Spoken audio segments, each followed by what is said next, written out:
Hi, welcome to icon news. నేను మీ సతీష్ గడ్డం. ఈరోజు మన స్టూడియోలో ప్రముఖ రాజకీయ విశ్లేషకులు అప్సన్ రాజేష్ గారు ఉన్నారు.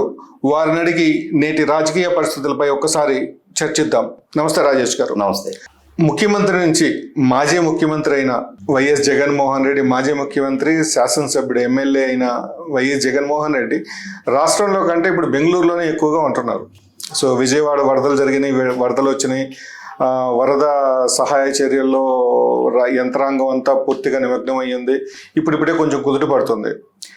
ఈ సమయంలో వరద బాధితుల్ని పరామర్శించడం పోయి వరద బాధితులకి సహాయ సహకారాలు అందించడం కానీ, వాళ్ళకి సంబంధించిన సేవా కార్యక్రమాలు చేయడం కానీ అవన్నీ పక్కన పెట్టేసి బెంగళూరు నుంచి తన సహచరుడు, తన పార్టీ నాయకుడైన నందిగం సురేష్ని జైల్లో పరామర్శించడానికి వెళ్ళడాన్ని ఎలా తీసుకోవాలి? గతంలోనేమో బెంగళూరు నుంచి వచ్చి నెల్లూరు సబ్ జైల్లో ఉన్న పిన్నెల్లి రామకృష్ణారెడ్డిని పరామర్శించి వచ్చాడు, ఇప్పుడు నందిగం సురేష్ని. సో ఎలా చూడొచ్చు దీన్ని మనం? అంటే ఇక్కడ జగన్మోహన్ రెడ్డి గారు వారి క్యాడర్కి ఒక సందేశం ఇవ్వాలి అనుకుంటున్నారు. మీరు ఏ కృత్యాలకైనా పాల్పడండి, ఏ అరాచకాలకైనా పాల్పడండి, కానీ నాయకుడిగా మీ వెన్ను తట్టి, మీ భుజం కాసి, మీకు అండదండలు అందించడానికి నేను సదా మీ సేవలో సిద్ధంగా ఉన్నా. మీరు ఎలా అయితే నా సేవలో ఇన్ని తప్పప్పులకు పాల్పడతా ఉన్నారో, నా మనసరికి మీరు ప్రవర్తిస్తూ ఉన్నారో, నా కళ్ళలో ఆనందం చూడటం కోసం మీరు అన్ని ఉల్లంఘనలు, అతిక్రమణలు, అరాచకాలు, దాడులు, దౌర్జన్యాలకు పాల్పడతా ఉన్నారు. అటువంటి వ్యక్తిత్వం మీరు ప్రదర్శించినప్పుడు మీరు ఒంటరి కాదు, మీకు అండగా నేనున్నా అని చెప్పని జగన్మోహన్ రెడ్డి గారు 1-10 సార్లు రుజువు చేసుకుంటా ఉన్నారు. మీరు ఇలా అంటున్నారు, కానీ వైసీపీ నాయకులు, కొంతమంది వైసీపీ కార్యకర్తలేమో ఇది కదా నాయకుడి లక్షణం, నాయకులు తన అనుచరులు జైల్లో ఉన్నప్పుడు వాళ్ళకి ధైర్యాన్ని ఇవ్వాల్సిన అవసరం ఒక నాయకుడు ఉంటుంది కదా, సో ఇది నాయకుడి లక్షణమే కదా అని వాళ్ళు సమర్థించుకుంటున్నారు. మరి తేడా ఏంటి? నేను అదే చెప్తున్నా. ఇప్పుడు జగన్మోహన్ రెడ్డి గారు ఒకసారి నెల్లూరు జైలుకి వెళ్ళి పిన్నెల్లి రామకృష్ణారెడ్డిని పరామర్శించారు. మరొకసారి కర్నూలు జైల్లో ఉన్న ఎక్స్-ఎమ్మెల్యే సుధాకర్ని పరామర్శించారు. మళ్ళీ ఇప్పుడు నందిగం సురేష్ని పరామర్శించడానికి వస్తున్నారు. ఈ ముగ్గురు ఏ కేసుల్లో అరెస్ట్ అయి ఉన్నారు? వారి మీద ఉన్న ఆరోపణలు ఏంటి? అంటే ఏదైనా చంద్రబాబు నాయుడు గారి ప్రభుత్వ తప్పొప్పుల్ని ప్రస్తావిస్తూ ప్రజల తరపున ప్రాతినిధ్యం వహిస్తూ ప్రజా సమస్యల మీద ఉద్యమించి అరెస్ట్ అయ్యారా? లేదు, చంద్రబాబు నాయుడు గారి ప్రభుత్వం ఏదైనా అరాచకాలకు, అవినీతికి పాల్పడుతుంటే వాటిని ప్రశ్నించి ప్రభుత్వ వేధింపులకు గురయ్యి కక్ష సాధింపుతో ప్రభుత్వం అరెస్టు చేస్తే వీళ్ళు అరెస్టులు అయి జైల్లో ఉన్నారా? ముగ్గురివి 3 విభిన్నమైన కేసులు. పిన్నెల్లి రామకృష్ణారెడ్డి ఎన్నికల సందర్భంగా దాడులు, దౌర్జన్యాలకు పాల్పడి ప్రజాస్వామ్యాన్ని అపహాస్యం పాలు చేస్తూ పోలింగ్ బూత్లకు చొరబడి ఒక ఈవీఎంని ధ్వంసం చేసిన కేసులో, తానే స్వయంగా డ్యూటీలో ఉన్న ఒక ఇన్స్పెక్టర్ని గాయపరిచి హత్యాయత్నానికి పాల్పడ్డ కేసులో, తానే స్వయంగా తెలుగుదేశం పార్టీ ఏజెంట్గా ఉన్న నంబూరు శేషగిరిరావు మీద దాడి చేయించి ఉన్న నేపథ్యంలో అతని మీద ఎలక్షన్ కమిషన్ ద్వారా కేసులు నమోదయ్యాయి. అంటే దాడులు, దౌర్జన్యాల సంస్కృతిని పెంచి పోషించిన జగన్మోహన్ రెడ్డి గారు ఇవాళ అదే విధానాన్ని అమలు చేసిన పిన్నెల్లి రామకృష్ణారెడ్డికి అండగా నిలబడటంలో ఏ తప్పు కనపడలా. జగన్మోహన్ రెడ్డి గారి ఉద్దేశంలో పిన్నెల్లి రామకృష్ణారెడ్డి చేసింది నేరం కూడా కాదు. కాబట్టి ఇవాళ ప్రజాస్వామ్యవాదులు చట్టానికి విలువ ఇవ్వాలి, ప్రజాస్వామ్య విలువలు కాపాడబడాలి అనుకునే వాళ్ళు జగన్మోహన్ రెడ్డి గారితో విభేదిస్తారు. కానీ మనకి ఒక సామెత ఉంది, నీళ్ళడుగున ముత్యపు చెప్పులన్నీ ఒక పక్కకు ఉంటే నత్తగొల్లన్నీ ఒక పక్క చేరతాయంట. అలాగే ఇక్కడ ఏమైపోయిందంటే జగన్మోహన్ రెడ్డి గారి విధానాలు, ఆయన పార్టీ, ఆయన నాయకుల విధానాలతో ఏకీభవించే కొందరు సైకో ఫ్యాన్సీ అంటారా ఏమైనా ఈనాటికి జగన్మోహన్ రెడ్డి గారిని ఒక హీరో వర్షిప్ తోటి కొలిసేవాళ్ళు ఉన్నారు, ఆరాధించే వాళ్ళు ఉన్నారు, అభిమానించే వాళ్ళు ఉన్నారు, ఫాలో అయ్యే వాళ్ళు ఉన్నారు. అటువంటి వాళ్ళకి వాళ్ళ నాయకులు చేసిన తప్పని ఎలా అయితే జగన్మోహన్ రెడ్డి గారికి వాళ్ళ నాయకులు చేసిన తప్పులు ఒప్పులుగా కనిపిస్తా ఉన్నాయో, మా నాయకులు కాకపోతే ఈ దాడులు దౌర్జన్యాలు ఇంకా వేరే ఎవరు చేస్తారు, దీనికే కేసులు బుక్ చేస్తారా? కేసులు బుక్ చేయాలంటే ప్రతిపక్ష పార్టీలో ఉండాలి, కానీ నా పార్టీ నాయకుల మీద ఇటువంటి ఛార్జెస్ ఫ్రేమ్ చేసి వాళ్ళని జైల్లో పెడతారా అని చెప్పని ఆయన ఏ వైఖరి అయితే ప్రదర్శిస్తున్నారో. అన్నిటికన్నా సిగ్గుపడే విషయం ఏంటి అంటే సుధాకర్ ఎక్స్ఎమ్మెల్యే, అతను ఒక మైనర్ బాలికని లైంగికంగా వేధింపులకు గురి చేసి దాడి చేసిన నేపథ్యంలో అరెస్ట్ అయ్యాడు.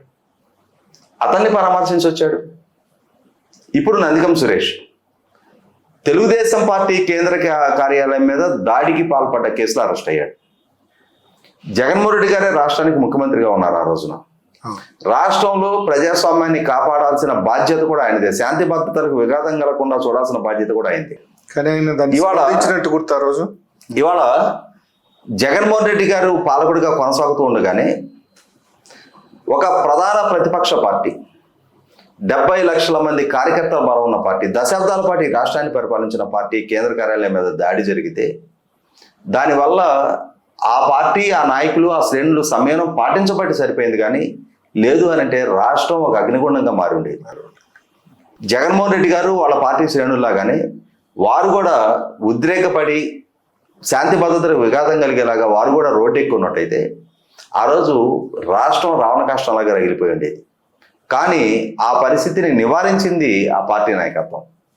ఆ నాయకత్వ నిర్ణయాన్ని గౌరవించింది ఆ పార్టీ శ్రేణులు. ఇటువంటి చర్యలని ప్రోత్సహించిన, ఇటువంటి చర్యల్లో భాగస్వాములైన నందిగం సురేష్ లాంటి అత్యున్నత చట్టసభకి ఎంపికై ఉన్న లోక్సభ సభ్యుడిగా ఉండి ఆనాడు ఇటువంటి దాడులు దౌర్జన్యాలకు పాల్పడుతుంటే నివారించాల్సిన జగన్మోహన్ రెడ్డి గారే ఆ హింసని ప్రేరేపించే విధంగా దాన్ని సమర్థిస్తూ ఆయన స్టేట్మెంట్లు ఇచ్చిన తీరు కూడా చూసాం మనం.